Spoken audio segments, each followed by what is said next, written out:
সৌমেন স্যারের পক্ষ থেকে সপ্তম শ্রেণীর সকল ছাত্রছাত্রীকে শুভেচ্ছা। আজকে আমরা সপ্তম শ্রেণীর সমানুপাত কোষে দেখি 3 অধ্যায় যে রয়েছে তার শেষের দিকে কিছু গাণিতিক সমস্যার সমাধান করব। ইতিমধ্যে আমরা সমানুপাত অধ্যায় তোমাদের বই কোষে দেখি 3 যে রয়েছে তার প্রথম দিকের গাণিতিক সমস্যার সমাধান করেছি এবং সমানুপাত কাকে বলে বা সমানুপাতের বিশেষ যে ধর্মগুলো, সমানুপাতের প্রত্যেকটা পদ নির্ণয়ের যে সূত্র সেগুলো সম্পর্কে আলোচনা করে এসেছি। তোমরা পারলে ওই ভিডিওটা একবার দেখে নেবে, অর্থাৎ সমানুপাতের প্রথম যে ভিডিওটা তোমাদের দেওয়া হয়েছে সেটা কিন্তু তোমরা একটু দেখে নেবে। তো আজকে আমরা সমানুপাত কোষে দেখি 3 অধ্যায়ে যেটা রয়েছে তার শেষের দিকের কিছু গাণিতিক সমস্যা আমরা সমাধান করব। দেখো তোমাদের বইতে একেবারে 4 দাগের যে অঙ্কটি আছে, দেখো বলছে অরুণবাবু তার কৃষি জমিতে 16টি লাঙল দিয়ে 10 দিনে সব জমি চাষ করেছে। ওই যে সব জমি 8 দিনে চাষ করতে চাইলে কতগুলি লাঙল তার লাগবে? তো এখানে লাঙল আর এখানে হচ্ছে দিন, এই দুটো রাশি রয়েছে। তো তার মধ্যে আমাদের লাঙলটা বার করতে হবে। তাহলে আমি এই অঙ্কের ক্ষেত্রে 4 দাগের যেটা, এটা আমরা দিনটাকে সামনের দিকে রাখি। তাহলে এদিকে লিখছি দিন সংখ্যা আর এদিকে আমরা লিখছি লাঙলের সংখ্যা। লাঙলের সংখ্যা। তো এখন এইগুলো আমরা বসিয়ে দেবো। দেখো প্রথম তার দেখা গেছে যে 16টি লাঙল দিয়ে 10 দিনের সমস্ত জমি চাষ করেছে। তাহলে 10 দিনে চাষ করতে গেলে লাগছে কটা? 16টি লাঙল। আর ওই জমি 8 দিনে যদি চাষ করতে হয় তাহলে লাঙল কটা লাগবে? আচ্ছা, তোমরা একটু বিষয়টা এখানে লক্ষ্য করো যে আমরা যদি লাঙলের সংখ্যা বাড়িয়ে দিই তাহলে আমাদের চাষ করতে কম দিন সময় লাগবে। আবার লাঙলের সংখ্যা যদি কমিয়ে দিই তাহলে কিন্তু দিনটা কি লাগবে? বেশি লাগবে। তাহলে এই যে দুটো রাশি অর্থাৎ দিন আর লাঙল, এরা কিন্তু পরস্পর ব্যস্ত সমানুপাত তৈরি করে। ঠিক আছে, তাহলে আমরা এখানে লিখবো যে এরা কিন্তু ব্যস্ত সমানুপাতে আছে। তাহলে আমি লিখবো যে এখানে দিন সংখ্যা ও লাঙলের সংখ্যা কি সমানুপাতে আছে? হ্যাঁ, ব্যস্ত সমানুপাতে আছে। তাহলে আমরা সেটাই লিখছি যে দিন সংখ্যা ও লাঙলের সংখ্যা, যেহেতু একটা বাড়লে অন্যটা কমবে, সেই কারণে এখানে দিন সংখ্যা ও লাঙলের সংখ্যা ব্যস্ত সমানুপাতে আছে, এটা আমরা লিখে ফেলবো। তারপরে আমরা এখান থেকে ব্যস্ত সমানুপাতটা তৈরি করে নেবো। তাহলে আমরা লিখবো যে ব্যস্ত সমানুপাতটি হলো। সমানুপাতটি কিভাবে তৈরি হয় তোমরা অলরেডি শিখে গেছো। তো সমানুপাতটি তৈরি করার সময় সরল সমানুপাত হলে আমরা 10:8 লিখতাম, কিন্তু এখানে আমরা উল্টো লিখবো, অর্থাৎ 8:10 আর ডবল ইস্টু দিয়ে আমরা এটাকে সোজা লিখবো 16 কোশ্চেন চিহ্ন। দেখো আমাদের এই কোশ্চেন চিহ্নের যে পদটা, এটা চতুর্থ পদ, আর এই পদটা আমাদের এখানে বেরোবে লাঙলের সংখ্যা হিসেবে। তাহলে আমরা লিখবো যে নির্ণেয় লাঙলের সংখ্যা। লাঙলের সংখ্যা এটা আমরা বার করবো কিভাবে? না, এটা যেহেতু চতুর্থ পদ, তো সমানুপাতের ক্ষেত্রে আমরা চতুর্থ পদের সূত্র জানি। চতুর্থ পদের সূত্রটা কি? চতুর্থ পদ সমান হচ্ছে প্রথম দ্বিতীয় ইন্টু তৃতীয় বাই প্রথম। তাহলে দ্বিতীয় পদ ইন্টু তৃতীয় পদ, দ্বিতীয় পদ ইন্টু তৃতীয় পদ বাই প্রথম পদ। তো আমরা এখানে যথারীতি মানগুলো বসিয়ে দেবো।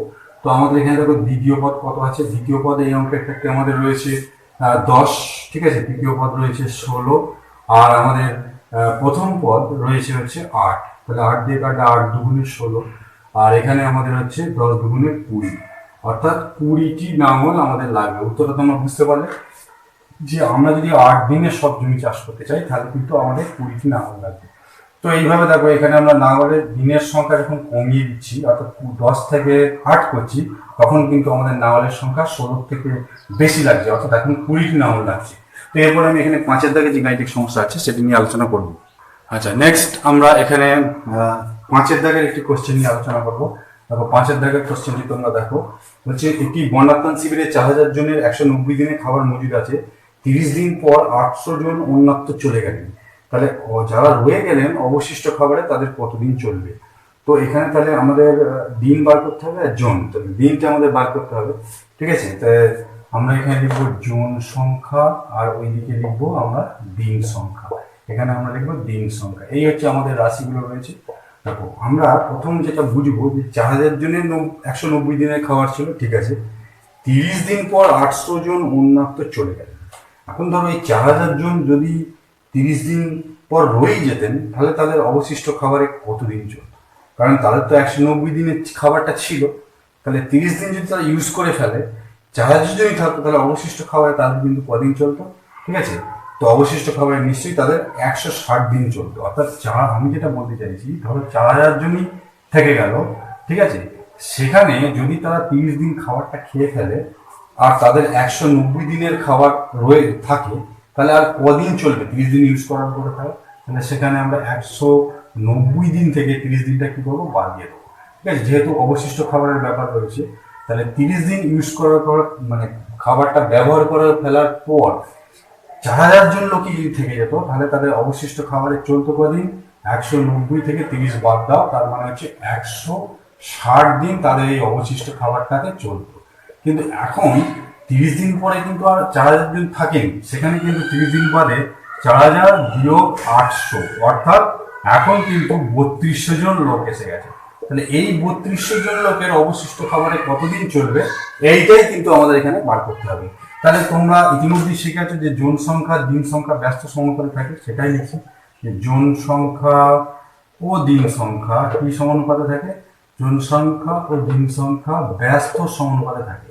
তাহলে সেটাই আমরা লিখলাম যে ব্যস্ত সমানুপাতে থাকে। তাহলে জন সংখ্যা দিন সংখ্যা ব্যস্ত সমানুপাতে থাকে। তাহলে এই ক্ষেত্রে আমরা ব্যস্ত সমানুপাতিটি নির্ণয় করব। তাহলে ব্যস্ত সমানুপাতিটি হলো বা সমানুপাতটি হলো, ব্যস্ত সমানুপাতটি হলো, তো সেটা আমরা লিখছি। দেখো ব্যস্ত সমানুপাতটা কিভাবে পাবো, আমরা এটাকে ঘুরিয়ে লিখব। এমনিতে 4000:3200 লিখতাম, তাহলে এখানে লিখবো 3200:4000 আর ডবল ইস্টু দিয়ে আমরা এই দিকটা সোজাই দিব, অর্থাৎ 160:25। তাহলে আমাদের এখানে বার করতে হবে নির্ণেয় যে পদটা, সেটা কিন্তু অ্যাকচুয়ালি দিন সংখ্যা। তাহলে আমরা লিখবো যে নির্ণেয় দিন সংখ্যা, এটা আমাদের অবশ্যই চতুর্থ পদ দেখতে পাচ্ছি একটা সমানুপাতের ক্ষেত্রে। তাহলে আমরা লিখবো চতুর্থ পদ, দিন সংখ্যা যেহেতু চতুর্থ পদ, তাহলে এর সূত্রটা কি, এর সূত্রটা হচ্ছে দ্বিতীয় পদ ইন্টু তৃতীয় পদ বাই প্রথম পদ। তাহলে দ্বিতীয় পদ ইন্টু তৃতীয় পদ বাই প্রথম পদ। তো আমরা এগুলো বসিয়ে দেবো। তাহলে এই সমানুপাতের ক্ষেত্রে আমাদের দ্বিতীয় পদটা কত আছে, দ্বিতীয় পদটা আছে 4000, ঠিক আছে। আচ্ছা, তৃতীয় পদটা কত আছে 160, আর প্রথম পদটা কত আছে, প্রথম পদটা আমাদের আছে 3200। তাহলে আমরা এগুলো বসিয়ে দিলাম। দেখো আমরা এখান থেকে শূন্যগুলো কাটবো, তাহলে এখান থেকে দুটো শূন্য কাটলে এখান থেকে দুটো শূন্য কেটে গেল। এবার যদি আমরা 32 দিয়ে কাটি, তাহলে দেখো 5×32 কত হয়, 160 হয়।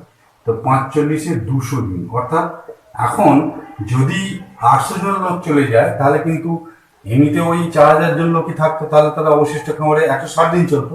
কিন্তু যেহেতু লোক কমে গেছে, তাহলে অবশিষ্ট খামারে এখন আর কদিন চলবে, 200 দিন চলবে। তো নেক্সট আমরা এখানে 6 দাগের যে গাণিতিক সমস্যাটি আছে সেটি সমাধান করব। আচ্ছা, এরপরে আমরা এখানে 6 দাগের যে গাণিতিক সমস্যাটি আছে সেটি সমাধান করব। বলছে 3টি ছাতা বা একটি চেয়ারের দাম 600 টাকা, 2টি ছাতা ও 2টি চেয়ারের দাম হিসেব করে দেখি কত হবে। তো এখানে দুটো জিনিসের মূল্য আমাদের বার করতে হবে, একটা হচ্ছে ছাতা আর একটা হচ্ছে চেয়ার। তো আমি প্রথমে, এটা হচ্ছে তোমাদের 6 দাগের সমস্যা, প্রথমে আমি ছাতার বার করছি, আর পরে আমি ওইদিকে আমরা চেয়ারের সমস্যা বার করবো। ছাতা এদিকে লিখবো ছাতার সংখ্যা, ছাতার সংখ্যা, আর ওদিকে আমরা লিখবো দাম। দেখো ছাতার সংখ্যার দাম, তো এখানে দেওয়া আছে, দেখো 3টি ছাতার দাম 600 টাকা। তাহলে 3টি ছাতার দামের জায়গায় আমি 600 টাকা লিখবো। আর আমাদের বার করতে হবে যে 2টি ছাতা, তাহলে 2টি ছাতার দাম আমরা এখানে বার করবো। তো এখানে ছাতার সংখ্যা আর দাম কি থাকবে, ছাতার সংখ্যা ও দাম কি থাকবে, সরল সমানুপাতে থাকবে। ছাতার সংখ্যা ও দাম সরল সমানুপাতে আছে বা সরল সমানুপাতে থাকবে। সরল সমানুপাতে আছে। কি করে তোমরা বুঝবে যে এটা সরল সমানুপাতে আছে? দেখো আমি যদি ছাতার সংখ্যা বাড়াই, তাহলে কিন্তু দাম আমার বেশি লাগবে, আবার ছাতার সংখ্যা কমাই, তাহলে দাম কম লাগবে। তার মানে এই রাশি যা পরিবর্তন করবো এর তাও পরিবর্তন হবে, সেই রকমই পরিবর্তন হবে। একে বাড়ালে বাড়বে, একে কমালে কমবে। সেই জন্য আমরা বলবো যে ছাতার সংখ্যা ও দাম সরল সমানুপাতে আছে। এবার আমরা সরল সমানুপাতটা তৈরি করবো। তাহলে সরল সমানুপাতটি হলো, সেটা কিভাবে করব না, আমরা ব্যস্ত সমানুপাতের ক্ষেত্রে যেমন 2:3 লিখতাম, মানে এই পদটা আগে এটা পরে লিখতাম, এখানে কিন্তু সোজাসুজি দিয়ে লিখবো, অর্থাৎ 3:2 ডবল ইস্টু দিয়ে আমরা লিখবো 600 আমাদের কি আসছে 600 পশ্চিম চিহ্ন। তাহলে এবার নির্ণেয়, এটা আমাদের যেটা আসছে যে দাম, নির্ণেয় দাম, এটা আমাদের চতুর্থ পদ। তাহলে এর সূত্র কি, দ্বিতীয় পদ ইন্টু তৃতীয় পদ বাই প্রথম পদ। আমি সংক্ষেপে এগুলো লিখলাম, তোমরা বুঝে নেবে। তো এখানে দ্বিতীয় পদ কত 2, তৃতীয় পদ কত, তৃতীয় পদ হচ্ছে আমাদের 600, আর আমাদের প্রথম পদ হচ্ছে হচ্ছে 3, তাহলে 3 দিয়ে কেটে দাও, 3 দিয়ে কাটলে 3 গুণ 6 200, তাহলে 2 গুণ 400 টাকা। অর্থাৎ 3টে ছাতার দাম যদি 600 টাকা হয় তাহলে 2টো ছাতার দাম কত হবে? 400 টাকা। তো এদিকে আমরা এবার যেটা করব চেয়ার, তাহলে এখানে লিখবো চেয়ারের সংখ্যা, আর এদিকে আমি লিখবো দাম, চেয়ারের দাম। এটা আমরা দুটো রাশি বার করে নিলাম। তো চেয়ারের সংখ্যা, একটি চেয়ারের দাম হচ্ছে 600 টাকা। তোমাদের চেয়ার কিনতে হবে কটা? 2টো। তো এখানে খুব সহজেই তোমরা বুঝতে পারছো এটা 1200 টাকা হবে, কিন্তু যেহেতু আমরা এটা সমানুপাতের নিয়মে করছি তো আমরা এটা সমানুপাত দিয়েই করবো। তো এখানেও আমরা লিখবো যে এখানে চেয়ারের সংখ্যা, হ্যাঁ, আর ও চেয়ারের দাম কি সমানুপাতে থাকবে? সরল সমানুপাতে থাকবে। কেননা তোমরা যদি লক্ষ্য করো যে আমরা এখানে চেয়ারের সংখ্যা যদি বাড়াই তাহলে কিন্তু আমাদের দামও বাড়বে। এই জন্যই আমরা লিখলাম যে এখানে চেয়ারের সংখ্যা ও চেয়ারের দাম সরল সমানুপাতে আছে। তো এবার আমরা সরল সমানুপাতটা বার করবো। সরল সমানুপাতটি হলো তা সরল সমানুপাতটি কিভাবে বার করবো? ঠিক আছে, তার জন্য আমরা এটা 1:2 লিখে দেবো। 1:2 দিয়ে আমরা লিখবো 600 কোশ্চেন চিহ্ন। তো এইবার আমাদের এখানে কোশ্চেন পদটা বার করতে হবে। এটা চতুর্থ পদ, এটা আমাদের বার করবো চেয়ারের কি বার করবো? চেয়ারের দাম। ঠিক আছে, তো এটা যেহেতু চতুর্থ পদ, চতুর্থ পদের সূত্র কি? দ্বিতীয় ইন্টু তৃতীয় বাই প্রথম। তো এখানে দ্বিতীয় পদ কত? দ্বিতীয় পদ 2, তৃতীয় পদ হচ্ছে 600, আর প্রথম পদ হচ্ছে 1। তো এটা হিসেব করলে 6 দুগুণে 1200 টাকা। তাহলে আমরা এখানে দেখতে পেলাম যে দুটো ছাতা ও দুটো চেয়ার মোট দাম চেয়েছে। তো আমাদের প্রশ্নটা হচ্ছে যে দুটি ছাতা ও দুটি চেয়ারের দাম হিসেব করে দেখি। তো এখানে মোট দাম যেহেতু বলেনি, তাহলে আমরা এখানে 400 টাকা আর এটা 1200 টাকা, এটাই হচ্ছে আমাদের দামগুলো বেরিয়ে যাবে। সুতরাং আমাদের এই অঙ্কে এদের যদি আমি মোট দাম বার করতে চাই তাহলে কি হবে না, দুটি ছাতা ও দুটি ছাতা ও দুটি চেয়ারের মোট দাম পেতে গেলে আমরা কি করবো না, এই যে দামগুলো আমি বার করেছি আলাদা ভাবে, দুটি ছাতার দাম আমাদের 400 টাকা বেরিয়েছে, অন্যদিকে দুটি চেয়ারের দাম আমাদের কত বেরিয়েছে? 1200 টাকা। এই দুটো আমরা যোগ করে দেবো, তাহলে 1200 আর 400 এটা হচ্ছে 1600 টাকা। এটাই ছিল আমাদের এই কোশ্চেনের ক্ষেত্রে অ্যান্সার। নেক্সট আমরা পরবর্তী যে গাণিতিক সমস্যা আছে সেটি নিয়ে আলোচনা করব। আচ্ছা, নেক্সট আমরা এখানে তোমাদের বইয়ে 9 দাগে যে কোশ্চেনটি আছে সেটি নিয়ে আলোচনা করবো। এই 7, 8 কোশ্চেনগুলো এগুলো করার তোমাদের প্রয়োজন নেই, তোমরা পারলে এগুলো করে আমাকে দেখাবে। তো এগুলো খুব একটা পরীক্ষায় পড়েও না, আমরা এই কোশ্চেন নিয়ে আলোচনা করছি না। তো এরপরে দেখো 9 দাগের যে কোশ্চেনটা আছে সেটা নিয়ে আমরা আলোচনা করবো। 9 দাগে বলা আছে যে দুটি শরবতে সিরাপ ও জলের অনুপাত হচ্ছে 2:5 ও 6:10। কোন শরবত বেশি মিষ্টি দেখি? তো তোমরা মনে রাখবে যে শরবতে সিরাপের পরিমাণটা বেশি আছে সেই শরবতই কিন্তু বেশি মিষ্টি হবে। তো প্রথম শরবতে সিরাপ ও জলের অনুপাত হচ্ছে 2:5। তাহলে আমি এটা লিখছি প্রথম শরবতে সিরাপ ইস্টু জল। কি লিখছি? সিরাপ ইস্টু জল, এটা দেয়া আছে দেখো। তাহলে প্রথম শরবতে সিরাপ ইস্টু জল আমাদের দেয়া আছে কত? 2:5। তাহলে হচ্ছে 2:5। তাহলে এবার আমরা এখান থেকে প্রথম শরবতে সিরাপ যাতে বেশি আছে তো সিরাপের ভাগটাই আমি বেশি বার করবো। তাহলে সিরাপের আনুপাতিক ভাগ, তাহলে সেটা কি হবে না, সিরাপের কি লিখবো? আনুপাতিক ভাগহার বা আনুপাতিক অংশ যেটা। সিরাপের আনুপাতিক ভাগহার এর আগে তোমরা শিখেছো কিভাবে আনুপাতিক ভাগহার বার করতে হয়। তাহলে 2 সিরাপ কোথায় আছে দেখো, সিরাপ কিন্তু প্রথমে আছে। তাহলে 2 বাই আমরা কি লিখবো? 2 + 5। তাহলে আমাদের কত আসবে? এটা 2/7 অংশ। তো এইভাবে আমরা দ্বিতীয় শরবতেও বার করবো।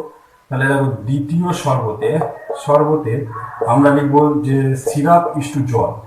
দ্বিতীয় শরবতে সিরাপ ইস্টু জল কত আছে দেখো, দ্বিতীয় শরবতে সিরাপ ইস্টু জল আমাদের আছে 6:10। আচ্ছা, এটাকে একটু লঘিষ্ঠ আকারে আমরা করতে পারি, তো আমরা করে নিচ্ছি। তো এটাকে আমরা যদি কাটাকাটি করি 3 দুগুণে 6 আর 5 দুগুণে 10, তাহলে 3:5। এই অনুপাতটা আমাদের হচ্ছে 3:5। তো এরপরে আমি চলে যাব দ্বিতীয় শরবতে সিরাপের আনুপাতিক ভাগহার। সিরাপের আনুপাতিক ভাগহার ঠিক আগের মতো করে আমরা বার করবো। আনুপাতিক ভাগহার মানে আনুপাতিক অংশ, এটা আমরা আগের অধ্যায়ে শিখে এসেছি। এটা আমরা লিখবো 3, যেহেতু সিরাপ প্রথমে আছে, আর এগুলো যোগফল 3 + 5। তার মানে 3/5 কত আসছে 8, 3/8 অংশ। তাহলে দুটো শরবতে আমরা সিরাপের অংশগুলো বার করতে পেরেছি। এখন এই সিরাপের অংশগুলোর মধ্যে যেটা বড় হবে সেই শরবতই কিন্তু বেশি মিষ্টি হবে। তাহলে আমরা এরকম ভাবে বার করি, প্রথম শরবতে শরবতে সিরাপের অংশ বা সিরাপের আনুপাতিক ভাগ হয়। শরবতে সিরাপের অংশ বা আনুপাতিক ভাগ আর যাই বলি না কেন, সিরাপের অংশ, তাহলে সেটা কত আমাদের বেরিয়েছে 2/7। অন্যদিকে দ্বিতীয় শরবতে সিরাপের অংশ সেটা আমাদের বেরিয়েছে 3/8। এদের মধ্যে ছোট বড় আমাদেরকে নির্ণয় করতে হবে। তো আমরা একটা কাজ করি, এখানে যে 7, 8 আছে তাদের আমরা লসাগু করে নিই। তো 7 × 8 এদের লসাগু কত হয়, লসাগু 7 আর 8 সেটা হচ্ছে 27×56। তাহলে আমরা এখানটায় 56 করে নেবো। এটা প্রত্যেকটা এগুলো তোমরা জানো 5 থেকে শিখে এসছো ছোট বড় নির্ণয়ের ক্ষেত্রে। তো এখানে আমরা 2, 7 আর এখানে 3 আর কত লিখে নেবো। তো এটা দেখতে পাচ্ছ 8 দিয়ে গুণ করলে হয়। তাহলে কত দিয়ে গুণ করলে হয়, 8 দিয়ে গুণ করলে হয়। আর এটাও তাহলে আমরা 8 দিয়ে গুণ করবো। তাহলে 27×56, 8 × 16। একে আমাদের 7 দিয়ে গুণ করলে হয়, তাই তো? তাহলে এটা আমাদের কত আসছে দেখো, 8 × 16 এলো। আর একে আমরা যখন আমরা কি দিয়ে গুণ করবো, 7 দিয়ে গুণ করবো। তো 7 দিয়ে গুণ করলে এটা কত আসছে 3 × 7, এটা 3:5 ছিল। 3 × 7 আমাদের কত আসছে 27×56, 3 × 7 21।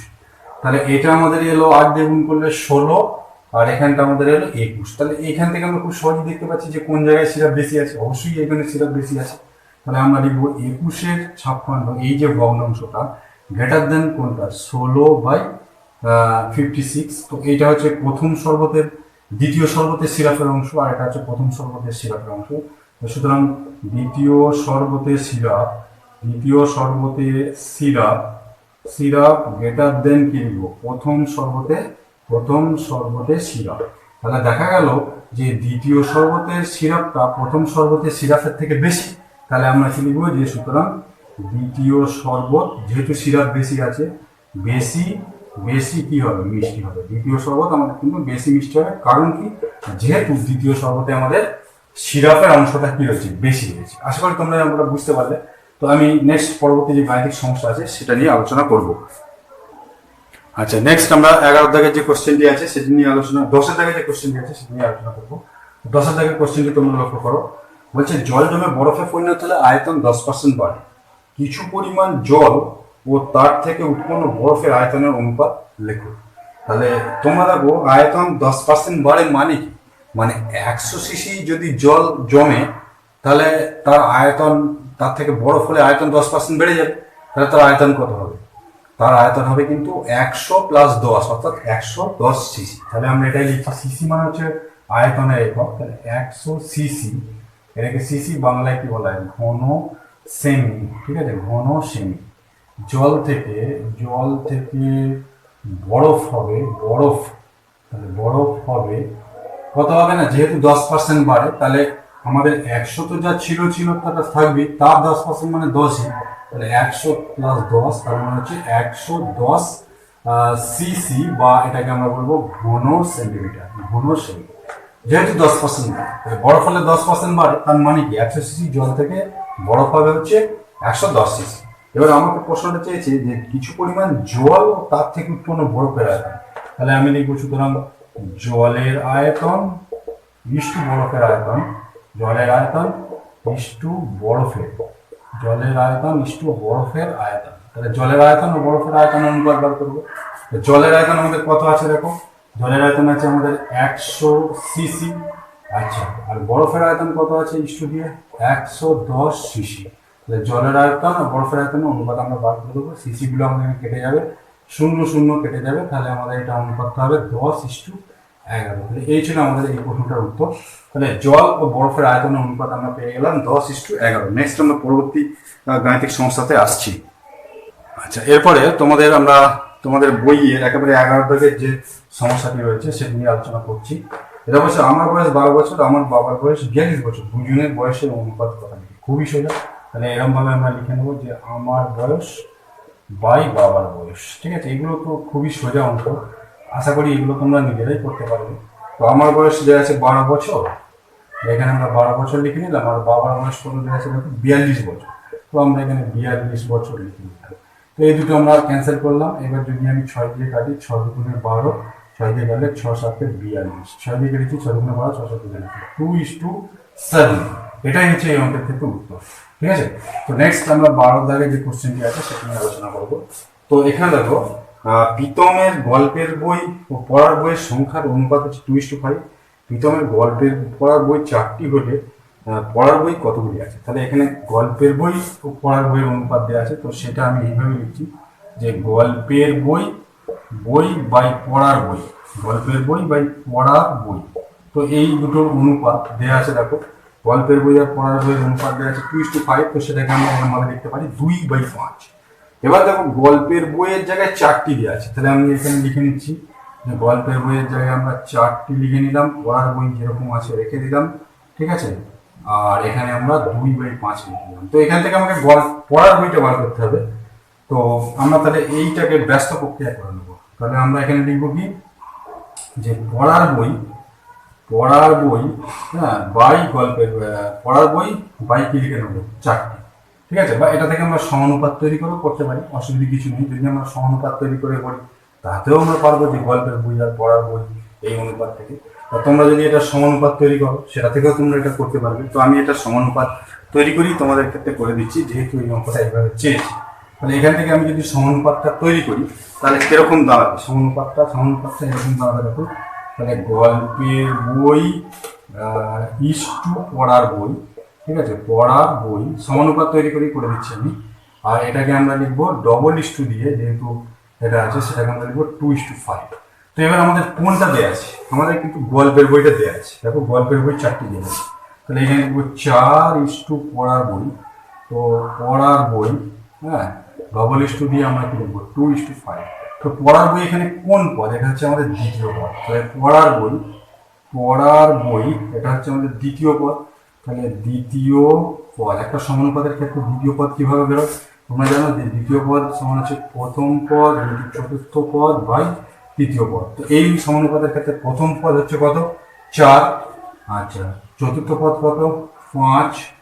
আর আমাদের তৃতীয় পদ কত আছে? প্রথম 4, চতুর্থ হচ্ছে 5, আর আমাদের এখানে তৃতীয় পদ আছে 2। তাহলে আমরা সেটা বসিয়ে দিই, 2 দিয়ে 4, তাহলে 5 দুগুণে 10টি। তাহলে প্রীতমের ক্ষেত্রে পড়ার বই যদি গল্পের বই যদি 4টি হয় তাহলে পড়ার বই কটা হবে? 10টি হবে। এই ছিল এই প্রশ্নটার উত্তর। নেক্সট আমরা এখানে 13 দাগের যে কোশ্চেনটি আছে সেটি এবার আলোচনা করবো। দেখো তোমাদের বইয়ে 13 দাগের যে কোশ্চেনটি আছে সেটি আমি আলোচনা করবো। তো 13 দাগের কোশ্চেনটা তোমরা ফার্স্ট একটু ভালো করে লক্ষ্য করে নাও। 13 দাগের কোশ্চেনে তোমাদের যে সমস্যাটি দেওয়া আছে সেটাও কিন্তু একটা সমানুপাতের অঙ্ক। তো আমরা এটা প্রথমে পড়ে নেবো। তারপর 13 দাগের কোশ্চেন।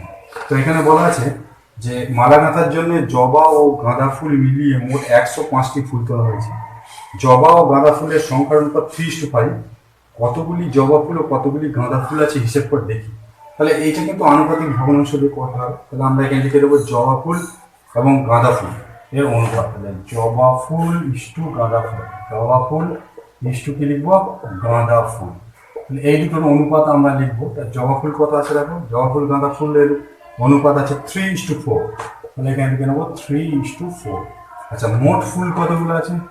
মোট ফুল আমাদের আছে 105টি। তাহলে 105টি। ঠিক আছে, এইবার দেখো 3:4 অনুপাতে কতগুলি জবা ফুল ও কতগুলি গাঁদা ফুল আছে সেটা আমরা হিসেব করি।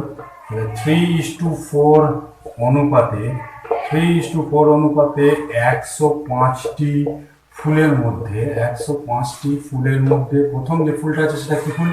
প্রথম যে ফুলটা আছে সেটা জবা ফুল। তাহলে জবা ফুল আছে 105টি ফুলের মধ্যে জবা ফুল আছে, সেটা কত না সেটা আমরা করবো কি যে এই যে 105 একে আমরা এই জবা ফুলের যে আনুপাতিক অংশ অর্থাৎ 3+3 বা 3+4 এটাকে আমরা গুণ করবো। তাহলে 105 3/4 7 দিয়ে কাটবে 7 15 105 3 15 45টি।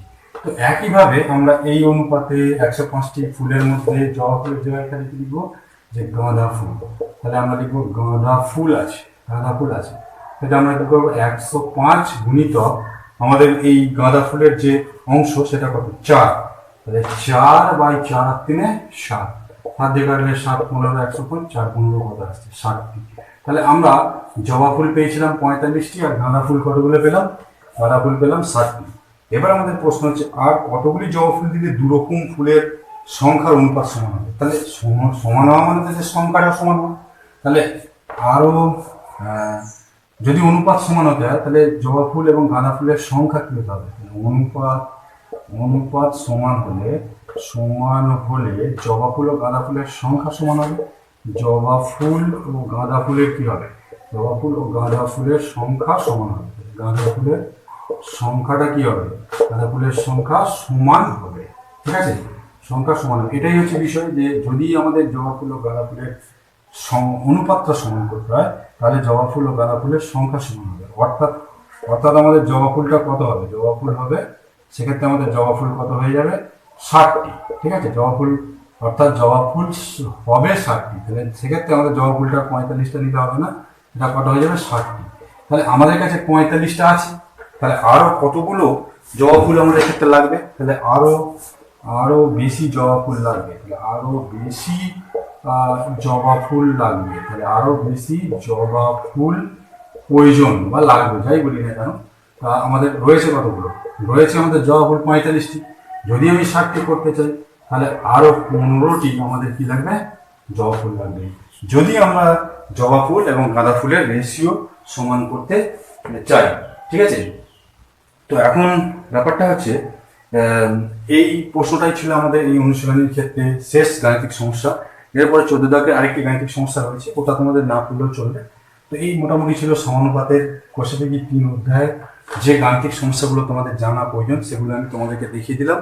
আশা করি তোমরা এই অঙ্কগুলো দেখে সমানুপাত সম্পর্কে বুঝতে পারবে। দরকার হলে ভিডিওটা বারবার দেখবে এবং এই অঙ্কগুলো তোমরা খাতায় প্র্যাকটিস করবে।